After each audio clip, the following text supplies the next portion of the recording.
All right, he gets the assist. Here we go.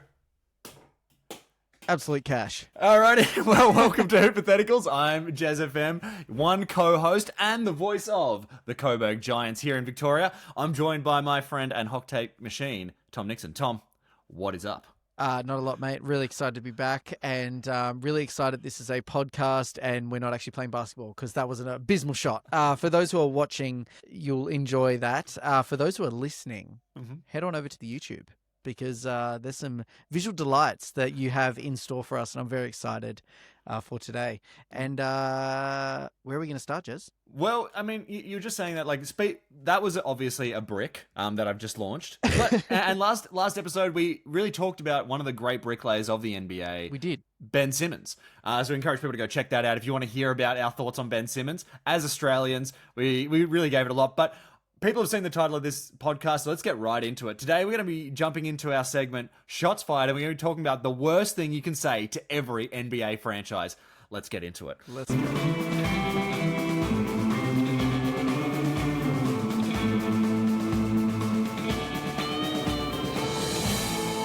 Alrighty. This is Shots Fired. This is a segment where we take some pot shots at some NBA teams, sometimes people, sometimes things that are barely even related to the NBA, in all honesty. Yep. Today, we are going to be hitting every single team. So we are going to be hitting this rapid fire. It's a bit of a machine gun of a shots fired, I'd say. Yep. If you have a favorite team, they're going to get roasted. Absolutely. If you have a team that you hate, they're going to get roasted. So I've taken the Western Conference teams, you've taken the Eastern Conference teams, and I think we just go one for one, all right? Okay. I think we go you first, then me, and we're going to be saying the worst thing you can say to every NBA franchise. So I'm going to get you, Tommy, to kick us off for this episode's Shots Fired. So what do you got for us? So I'm going to start with the Boston Celtics, and the worst thing you can say to a Boston Celtics fan and or franchise is that no one cares about you. You're not a major market team anymore. And in the future, the ESPN will replace all Celtic discussion with discussion about the Wizards. So that's the worst thing, in my opinion, to be absolutely shafted for some Washington Wizards conversation. So that's my opinion. Celtics, big head, not anymore. Well, getting dunked on by the Wizards, you know what I do have to say I like about that one, just quickly, is as a Chris Middleton fan, I couldn't imagine anything better. Oh, to see Middleton drop a 30-piece on the Celtics is just a dream for me. So that's the day I go for the Wizards. Well, they've charmed you with their magic. That's the Celtics. Jeez. All right, let's go over to the Western Conference. And first up, I had the Dallas Mavericks.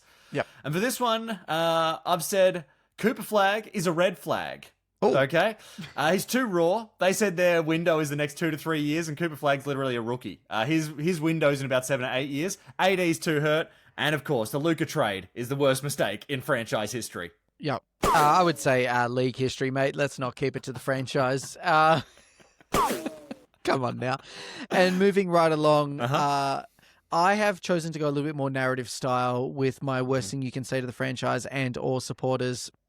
And in this fictional future, if I was talking to a Brooklyn Nets supporter, I would say the worst thing I could tell you is that due to seasons and seasons of failure, the team is now to be amalgamated into the Knicks organization. You're going to be in future called the Borough Ballers and be based in Staten Island. So...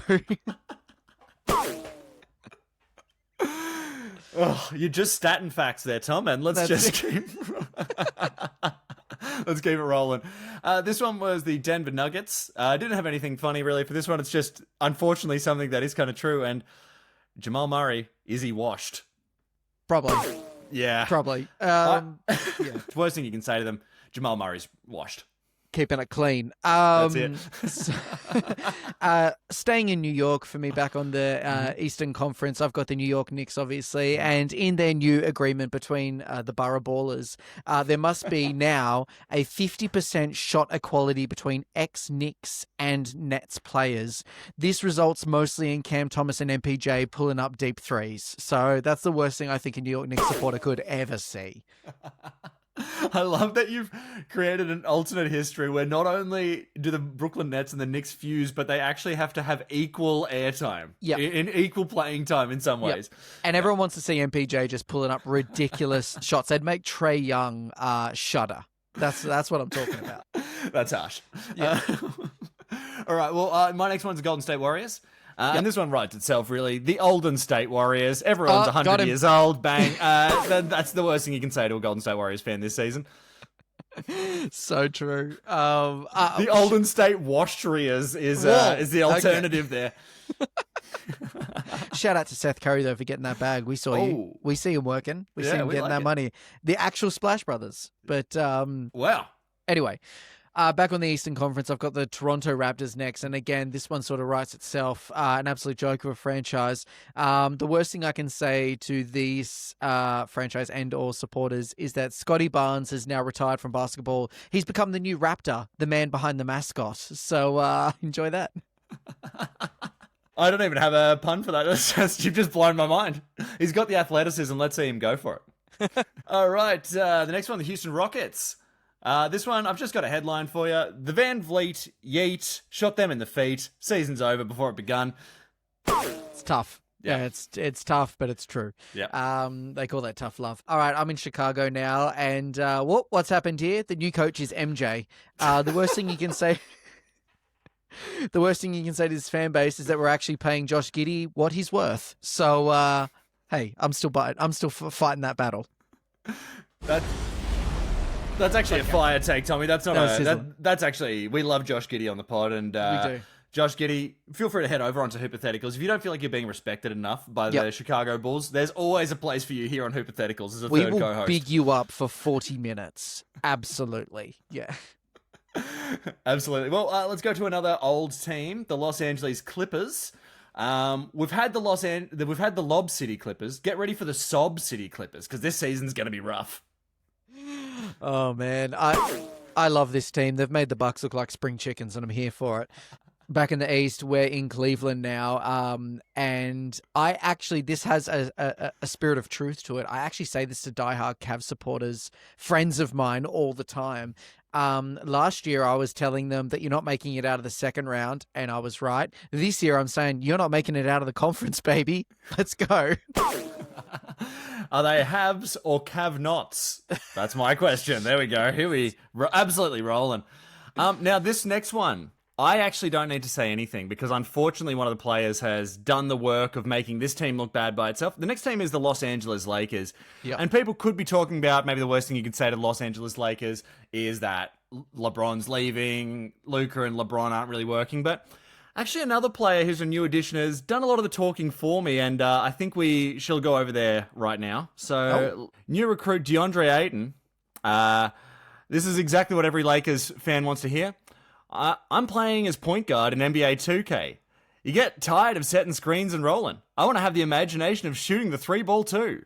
So that's straight from their new center, DeAndre Ayton, who's never shot a three in his life. I'm shooketh. That is... He's written it for us. Did he have a pre-script of this episode before it aired? Because that is jokes. So I don't even need to say anything for that one. Just got to let that one roll. Deary me. Okay, well, we're back in the East. We're in Detroit now, and I feel like the roughest thing you can say to the Detroit Pistons fans is you guys aren't actually the toughest team in the league or even in the East. And by the by, Isaiah Stewart would still lose in a 1v1 versus a 40-year-old LeBron. So... But you got beef with beef stew. That's it. I do. Wow. All right. This one, and I hate to... Some of these, I feel like the honesty is the harshest thing. Yeah. And the next one's the Memphis Grizzlies. This isn't even funny. This is just true. Excited for another play-in to first-round exit. It's a tough L, isn't it? But one they're going to take. And it's tough that even before the season started, we're just calling that. So we'll keep those receipts for about 10 months' time. Look, we're here back at a regular punching bag at the Hypothetical Podcast, and that's the Indiana Pacers. And whilst Tyrese Halliburton is recovering, the worst thing you can say to this fan base is that John Halliburton will be lacing up as the starting point guard. This will only be exaggerated and exacerbated when we get to round one of the playoffs in 2026 and Miles Turner hits the dagger 3 to send the Pacers home. So I'm believing for it. I'm liking seeing John Halliburton for the Indiana Pacers there. It'd be good to see Giannis have a crack at him, I feel like. Yeah, that's what I would say. Some actual on-court antics, shall we say. My next one, just rolling right through, is the Timberwolves. I don't even need to say anything other than 2 words. Rudy Gobert. It's tough. I don't even want to go there, but it's Rudy Gobert. Yeah, tough. Probably the least intimidating defensive player of the year, and I'll take that one to the bank. Thank you very much. We're going to take a softer moment here because we're at the Milwaukee Bucks, and this one, it's a little bit of a shots. It's a own goal, shall we say? Because obviously this is a Bucks podcast at its heart. Mm-hmm.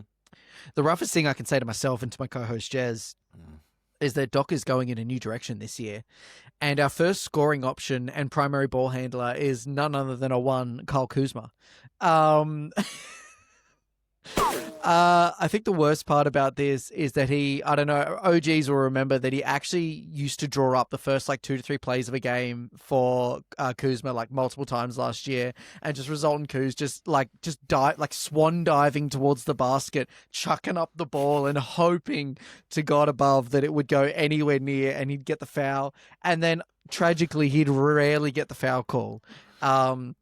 Obviously, the worst thing you can, in real life, the worst thing you can say to a Bucks fan is that Giannis has been traded in a Lucas-style sort of trade, but couldn't miss an opportunity to have a pot shot at Kyle. Come on, mate, have a better season, please. I'm begging you, just please. Let's see if he makes the right decision or if he doesn't choose the right decision. Let's roll into the next one. I kind of feel like this is a hard one to do because the team's so bad. My next one's the New Orleans Pelicans. And I think this one comes off events of yesterday, which is that Zion's best game of the season was against Melbourne United, and he's probably going to rest the rest of the season. Yeah. Zion's already had the Ben Simmons preseason sort of delivery package, and he's obviously looking absolutely cut like a snake. And he's had a good game, and he's going to be riding on that for the rest of the year. Maybe get the bag. We'll see how it goes. All right. I'm with the Hawks now. And similar to the Pistons, I think the worst thing you can say to the Hawks is that people are way less scared of Trey than you think. By the by, he also only took them to the conference finals because Ben Simmons gave him a personal ticket to it, and that won't ever be repeated. So he's peaked a bit early on that.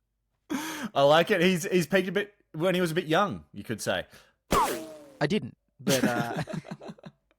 All right, here we go. Oklahoma City Thunder. One that people may be saying, what's the worst thing you'd say to the Thunder? But I can tell you what the worst thing to say is that their championship has a massive asterisk. Halliburton's injury. They haven't actually earned a real championship yet. I mean, there's always a reason to discount a championship. And Absolutely. I must say, that Game 7 was, jokes aside, genuinely on the line. And OKC fans will do some revisionist history and say they weren't worried, but let's be honest, they are worried. In my heart, genuinely believe Indy was going to win if Hallie didn't. He was started off so hot. I was like, this is the person you want shooting hot for your team. But anyway.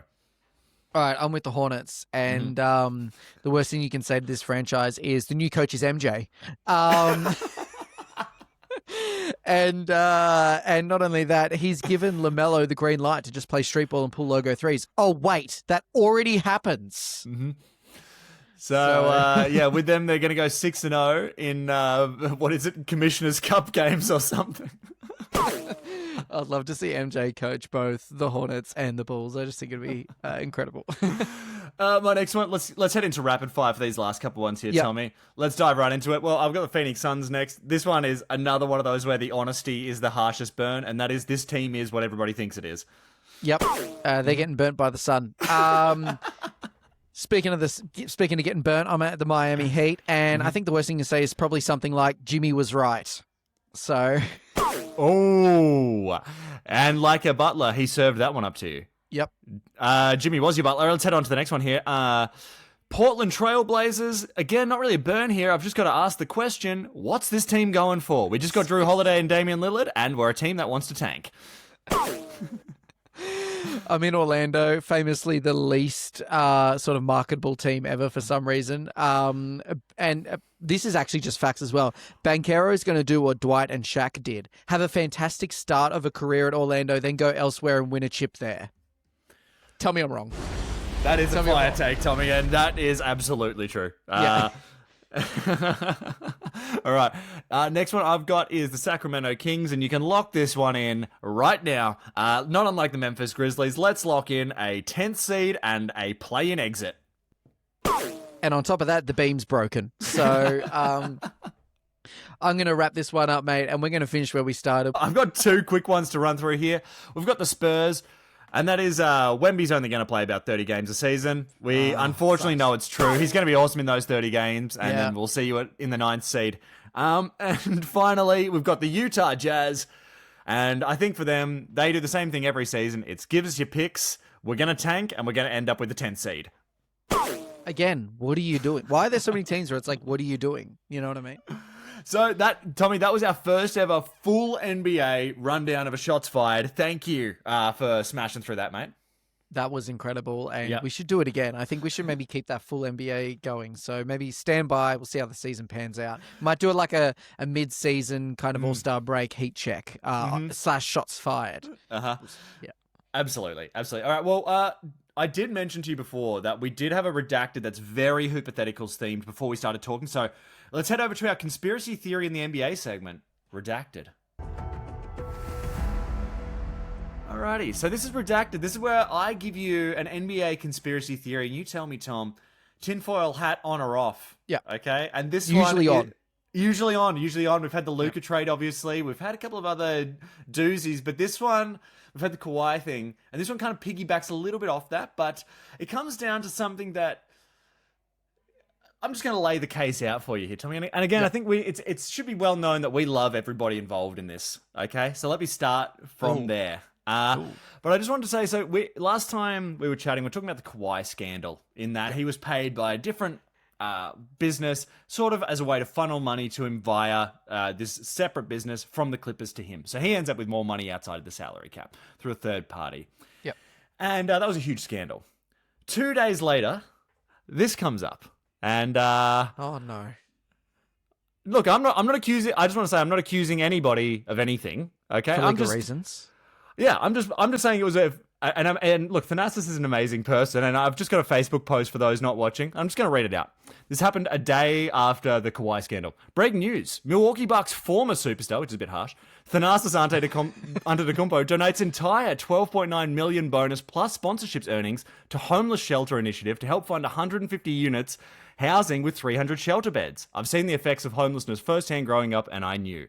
Now, look, here's the thing. I don't want to take away anything from Thanasis Antetokounmpo, and I'm sure he's an amazing guy. And, you know, his life has been hard, so I know that he's been affected by homelessness. I'm just saying, and again, not to point fingers at anybody, I'm not saying anyone's done anything wrong here. I'm just saying I'm happy he made that decision days after the Kawhi scandal where people were being accused of funding things. And because it makes me think, you know, and again, not to accuse anybody of anything, but say I was a different person. Say I was like Wemby's cousin and someone had funneled me money illegally. Are they going to take money off a homeless shelter is my question in asking for that money back. I don't think so. So anyway, not accusing anyone of anything. I just wanted to do a redacted hat on or off there. It's tough. I don't know how the optics can look so bad and so good at the same time. I'm going to have to go hat off just out of respect for Thanasti. He's a man of the people. He's always been solid, and I gotta believe in his character and integrity on this one, mate. It is just mere coincidence. Thanasis is by no means... he's not even anywhere near the bigger earners in the NBA. So, you know, this is very low. If it was Giannis, you know, different. If it's Luka, different. If it's Kawhi, oh crap. So I got to have my hat off just out of respect to the man and out of respect to number 34 that's sitting just there. So, but I tell you what, like I said, those optics are looking really good and really bad. Yeah. Look, here's what I would say. All I would say is I probably would have picked a different day.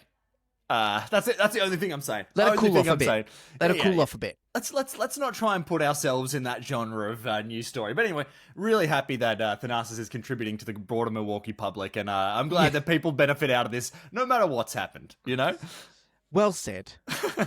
Well, speaking of Greek people, Tom, actually, since our last podcast, you yourself have been a roving reporter for Hypotheticals.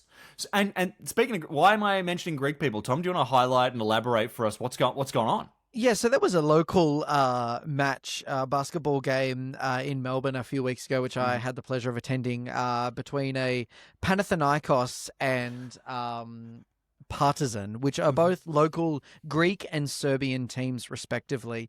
And obviously, cultures were beautifully on display. There's some great halftime entertainment with some traditional dances. And it was just an enjoyable game. There were a few obscure Milwaukee Bucks in attendance. I'm not sure if you're familiar with these teams, but there was some real treats. But look, I won't take. Hold on, Tommy. Let's. We're a Bucks podcast after all. Let's share a few of the names that you sent to me. So I'm going to pull up. Well, I can remember a few off the top of my head. Okay. There was a Sterling Brown sighting, from what I heard. He was actually cash. There was a Jabari Parker. Witnessing. Parker. Yep, there was a Jabari Parker sighting. Those were the only two Bucks, I think. And with those names mentioned, Tommy, we've got to say obscure Milwaukee Bucks. It was funny because Sterling Brown was actually cash from 3. Jabari Parker came out, and I messaged you halfway, when he first came out, saying he was absolutely washed. Funny thing is that he actually got a couple of quick baskets and was looking really good, and I ended up realizing that he was just playing at 60% speed. You know what I mean? So, yeah, it was funny. I never thought that the first Bucks I'd ever see in real life would be Jabari Parker and Sterling Brown. Goodness me. Yeah, here we are, mate. There was a few others, a couple of ex-players that I can't remember. They were that obscure. But look, I managed to catch up afterwards with one of our reporters who was on the scene in attendance with me and had a quick interview, just a little recap of the game that I thought might be of interest to our listeners. And you can catch the interview here. All right, I'm here with foreign correspondent Billy Pasekniks. Mate, it's been a while since you've featured on Hypotheticals, but great to have you calling in from a secure location. Just wanted to check in, mate. How have things been going since you were last on the pod? It's been a few months, has it? Any sporting highlights you want to bring to our mind? Yeah, hello, this is Stavro Mavropanis. Billy Pasekniks, he called in sick today, so I had to take the game. Jeremy called me during the week, and he says to me, it's a lot of wind. He says to me, I want you to go down to John Cain Arena, right? And he says, go to the Panathinaikos Partizan game. And I says to him, are you going to pay? And he says, yes, so I go, and I'm here today. Thanks, mate. And how was the game tonight? How was the atmosphere? How were the vibes? Listen, the atmosphere, if you've watched European football or European basketball even, you notice the atmosphere in Australia is like, I don't know how you say it in your country, but dead fish. This is not a lot of excitement in the stadium. So there was bits and bobs, as they got towards the end of the game. It was, people started to get G'd up. They probably had one or two, beverages to refresh themselves. But it's scarcity. It's not anything to write home about. So has this inspired you to attend more EuroLeague games in Australia and in Melbourne, or are you looking to on the first flight back home? Matt, as soon as I can get back home, Stavros is going back, okay? Don't know how you guys play basketball here, but Stavros is going back because he ain't watching whatever that was. No, it was actually all right. It wasn't too bad. There were a couple, travels. A couple of times the players stepped out of bounds. You don't know where you are on the pitch, so you step out of bounds. Happens in a professional game of basketball. It does indeed happen, and it happens in unprofessional games of basketball as well, which I'm very familiar with, and so is Jeremy. Any final remarks, comments, questions, or threats that you'd like to say? No threats here, man. I tell you what, Billy Pasekniks, he's threatened at the moment because I think I'm going to take his spot. A regular podcaster, Stavros Mavropanis. Spell it like a sound, okay? I tell you what though, am I going to go to another European basketball game? Probably not. Was it a good time? If you've got a family, yeah, sure. Great family atmosphere. If you want to have fun, probably not. All right. Well, thank you for that, mate, and hopefully we'll get you to call in again soon. Okay. All right. We'll throw it back to you, Jez. There you go. And what a good interview. You know, I've liked that we haven't heard from Billy Pasechniks for a long time. We thought that's what we were potentially teeing up, and then you've run into Stavro Mavropanis. Yeah. And he's given you a bit of a more orthodox view of the game.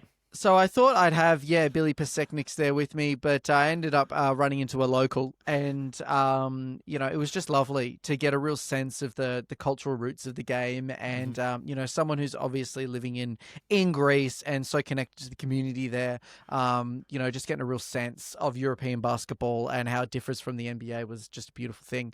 So, great night. Big ups to the obscure Milwaukee Bucks and also to Panathinaikos and Partizan. Thank you for a lovely evening out. Beautiful. And I just want to confirm two things. One was at the beginning, there was sirens in the background, confirming that had nothing to do with Billy Pasechniks. There is nothing to report. No charges have been laid. So it was settled out of court. It was settled out of court. Allegedly. And finally, I think that the best way to sum this up is from a quote from the man Stavro himself, which is, if you want to have fun, probably not, was the direct quote. There can be a little bit, terse. They can be a little bit sort of reserved sometimes. Yeah. The Greeks are known for that. So, great man, passionate supporter of basketball, though. There was a lot happening on the inside. That's beautiful. Same with Greeks. We've got a quick Bucks chat. Now, unfortunately, while the chat itself is going to be brief, I have not updated this intro that I bought for upwards of 10K last round. And so last episode, so we're going to have to sit through, and when I say have to, I mean, it's a cinematic masterpiece, but it's just really long for a podcast segment intro. So if you haven't seen it, I highly recommend people jump over to the YouTube. You can watch it. I was hoping this was sponsored. We've ended up being 10K in the hole. Yeah. Here's our segment, Bucks Chat. We're not far from these being account numbers, really. Absolutely. For those listening, it is truly unbelievable what we're watching. Not a hint of CGI. Absolutely not. And not a hint of being related to the NBA is the other thing I like about this. What is this?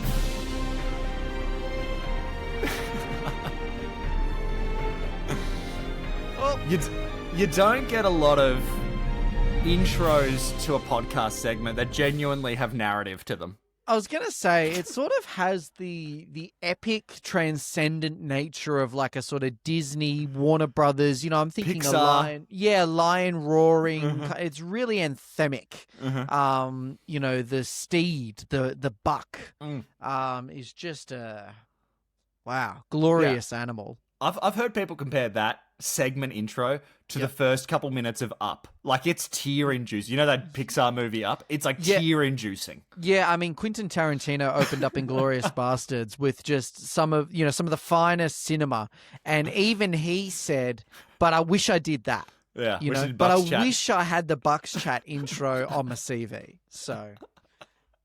Now, Tom, look, there hasn't been a heap of news, and look, the preseason started and what have you, but there's just some quick, for people that aren't paying attention to the Bucks, I wanted to sort of lay out what's been going on kind of in the Bucks sphere, and just I want to get your quick reactions to a couple things that I've noticed, okay? There's going to be an obscure Bucks reference in here for you, but let's start with someone that we've already talked about, and I think we should just get into it here.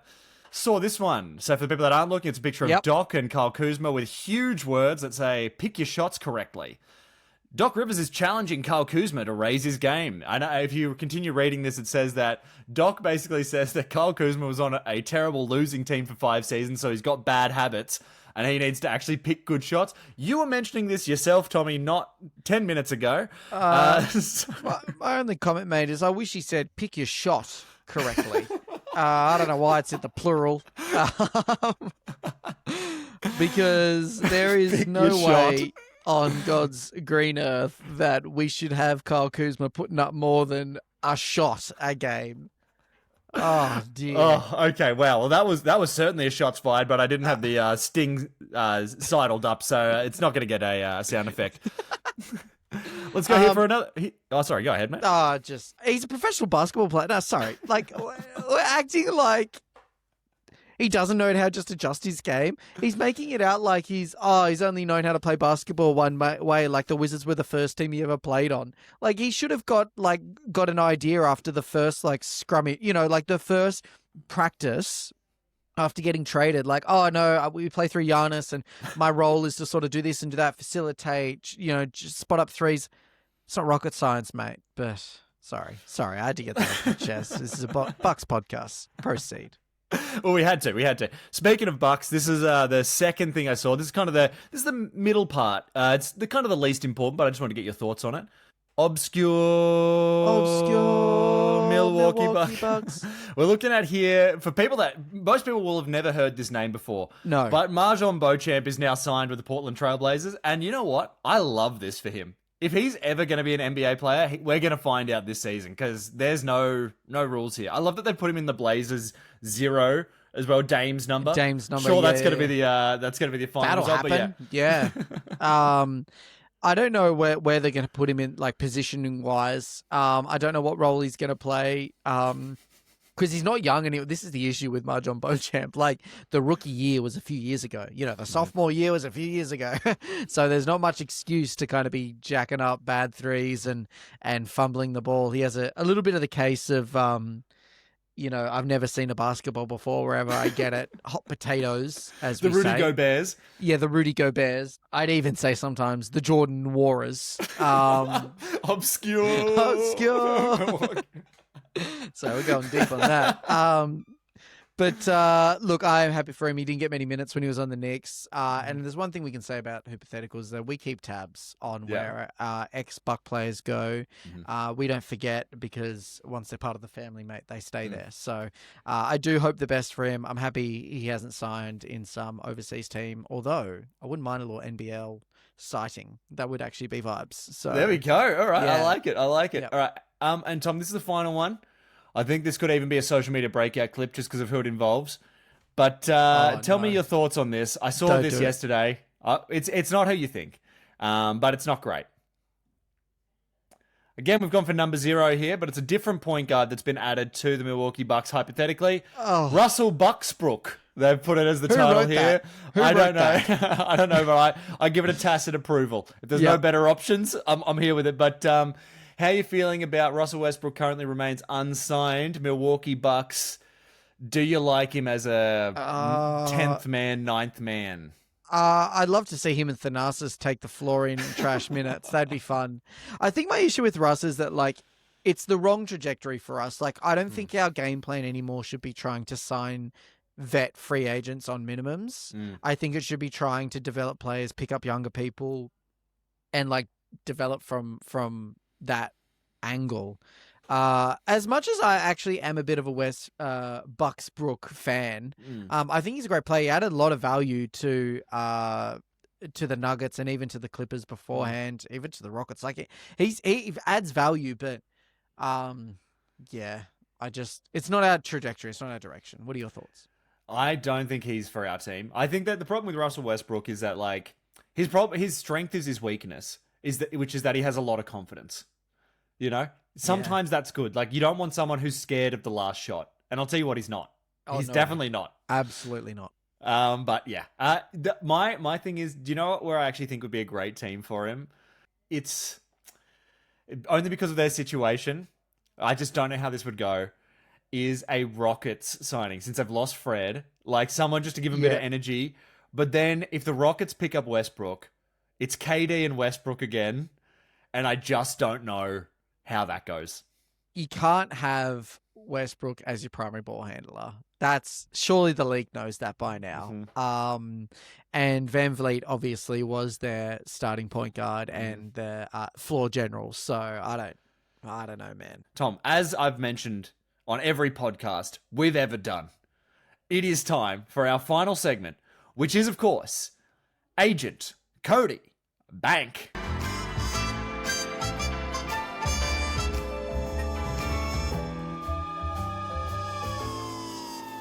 Alrighty, this is Agent Cody Bank, where you and I, Tom, act as the agent of someone related to the NBA, and we're trying to get them the bag. Totally unrelated to the Frankie Muniz hit film Agent Cody Banks. That's totally unrelated. I probably shouldn't bring it up every episode, but just really want to say that it's separate. Yep. This is again about us being an agent. But the thing is, Tom, unlike being a regular agent, we don't know who we're about to represent. Yep. Okay, so we're going to be doing this on the fly. I have got out the GM we're going to be talking to live available. They've got 45 seconds ready for us. Okay. Do you want to give me the person first? Because I feel like I always hand it over first. So let me dish and try and secure the bag for this person. Who you got for me this week? Well, we actually were just mentioning him because he is a free agent. I don't think we've had him before, but you need to somehow convince not the Rockets that A1 Russell Westbrook should get a bag, and he doesn't want that vet min. He doesn't want that vet min. He wants actual cash. So get the bag for Westbrook, please. Alrighty. Well, thanks for joining me, and thanks for paying attention. This is look. What I want to say is that when you think about Russell Westbrook, think about Russell the Hustle Westbrook. This is a guy who, like I've said, he's not going to be afraid of the final shot. You can dish it to him. He's not going to be afraid to make a wild defensive decision in the final seconds. He's not going to be afraid with the opponent shooting a three to tie or win the game. He's not going to be afraid to really challenge that and potentially make a heartbreaking decision that ends in a 4-point play. He's willing to challenge that defensively. He is going to make these decisions that no one else on the court's making, and I can almost guarantee that. So if you want someone who's going to muck things up, it's time for your man. It's time to rustle up the cash for Hustle Westbrook. Got there. There was some good jokes in there. He actually deserves a home somewhere. I don't think this is his last. This is his last sort of dance, shall we say? Definitely not. There's a team at the trade deadline this year that's not going to pick up a point guard, and they're going to go where the team that's going to roll the dice this year. It's going to be us, and we just have to do it. So let's just get on with it. All right, I'm ready. Who am I securing that cash? Agent Cody Bank. Yeah. For. Now, this person, I'm not even entirely sure if you know, Tommy, but I think you can represent them because of who they are, okay? I'm good. All right. This is someone that's not in the NBA, okay? But they are related to an NBA player. Right. And they're, in fact, one of the only people in this person's family that doesn't play NBA. But we've seen the Thanasis effect, okay? You can put family members on a team and get them absolutely juiced. So, Tommy, I want you to sign to some contract in the NBA. The only Antetokounmpo brother that doesn't play basketball, a Philly Antetokounmpo. Here's what we've learned, sir, about the Antetokounmpos is that they like to stick together, and they play best when they're together. Mm-hmm. And as you said quite rightly, the Thanasis has kept Giannis head in the game, Troy Bolton style, and Philly can do that squared. So I think that we should really consider giving him a bag, get him on the bench there, and if you think Thanasis is going to keep that man in line, you wait till we get the other one in there. We're just going to keep signing them Antetokounmpos. They're going to keep having kids. I'm thinking dynasty. That's what I'm thinking. This family has deep roots in the community, deep roots in Milwaukee. Mm-hmm. They have changed the face of the Deer District. Mm-hmm. And I just think there should be one call, and that's all that you need to make. That's probably a trademark. So shout out to Gribble Law officers for legal reasons. Absolutely. And look, great work, Tommy. And, they've affected the community in many ways. They've bought homeless shelters. They've done many, many things. That's it. So, look, I mean, the NBA preseason has started. We've seen Australia. We've had the games in Melbourne. You've been to a game. They've got the WNBA finals happening right now for people that are watching that as well. So a lot of basketball happening right now. Did you have any final things that you wanted to leave people with? I actually wanted to issue a quick apology because I've just realized looking at my notes that I've skipped over a team when we did our shots fired. And hold on, before you get to them, Tommy, the fact that you've forgotten them straight away is shots fired. And this is why I've forgotten them, because we're at the Philadelphia 76ers. I can't believe I forgot them. I reckon the worst thing you can say to a 76ers fan is the process is back. So The 76ers have now re-signed Jimmy Butler. They've re-signed Ben Simmons. They've re-signed Markel Fultz. And whoop, who's out of retirement? JJ Redick, baby. So they've made the necessary cap space, which for all those players is probably about $5 and a high five. And they're going to be reprocessing that process. So I want to issue a non-apology to the 76ers fans. You guys will get roasted. Don't worry, we won't forget you. But yeah, I couldn't leave our fans wanting more. And you know what? I wouldn't expect anything less, Tommy, than for you to disrespect the 76ers like this. To be fair, Absolutely. if there are any 76ers fans that do listen to this podcast religiously, you are a better person than I. I'll say that. If you've listened this far, this deep into the podcast, and you're a 76ers fan, actually respect you. And you know what? You can come onto the pod if you want. Yeah. Like we'll do a segment with you. If you're out there, I don't care who it is, age, sort of any do not matter. Probably if you're over 18 now, think about it for legal reasons. But we want to hear from you. Like the 76ers star himself, we don't even expect you to play the whole episode. If you feel like playing 20 minutes, you know, and then you're out for the rest of the podcast, that's what we expect. So your over and under can be actually just, it doesn't have to be a back-to-back segment. That's all I'll say.